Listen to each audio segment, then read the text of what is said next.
আমাদের 13 নম্বর কোরবানি।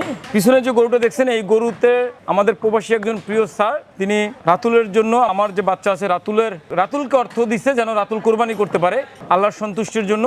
তো এইখানে এক ভাগ রাতুলের কোরবানি রয়েছে। একই সাথে আমাদের প্রিয় শুভাকাঙ্ক্ষী সকলকে বলতে চাই, আমাদের অনেক প্রিয় শুভাকাঙ্ক্ষী আরও রয়ে যায় 4 জন গরুর টাকায়, আরও 4 জনের শুভাকাঙ্ক্ষীরা আমাদের টাকা দিছে, কিন্তু আমরা কে দিছে আমরা যোগাযোগ করতে পারি নাই বা নাম্বার আউলে ফেলছি বা নামগুলো মনে করতে পারি নাই।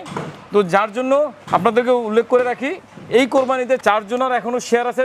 একই সাথে আরও 3টা খাসি আমাদের রয়ে গেছে যাদের নাম আমি মনে করতে পারি না, নাম্বার মনে করতে পারতেছি না। একটু যদি উল্লেখ করে রাখি, গত 2 দিন আগে আমার হোয়াটসঅ্যাপটা হঠাৎ করে রিস্টার্ট হয়ে যাওয়ার জন্য, সমস্যা হয়ে যাওয়ার জন্য আসলে নাম্বারগুলি করে ফেলছি। যারাই আমাদের কোরবানি শেয়ার করছে, যাদের নাম আমি মুখে বলতে পারি নাই, আল্লাহ সকলের কোরবানি কবুল করুক এবং তাদের কোরবানি আল্লাহ গ্রহণ করুক এবং তাদের সমস্ত কোরবানির গরু বলেন এবং খাসির গোস্ত বলেন অসহায়দের জন্য দান করা হয়েছে, এই দানও কবুল করুক, সেই দোয়াটুকু থাকবে আমাদের পক্ষ থেকে। একই সাথে আমাদের শুভাকাঙ্ক্ষী যাদের নাম আমি বলতে পারি নাই, তা আপনাদের কাছে ক্ষমা চেয়ে নিচ্ছি। আপনাদের কোরবানি হয়ে গেছে এটা নিশ্চিত, সেই জায়গাটা থেকে আমাদের ভুল ত্রুটি হলে ক্ষমা করে দিবেন। ভালো থাকবেন।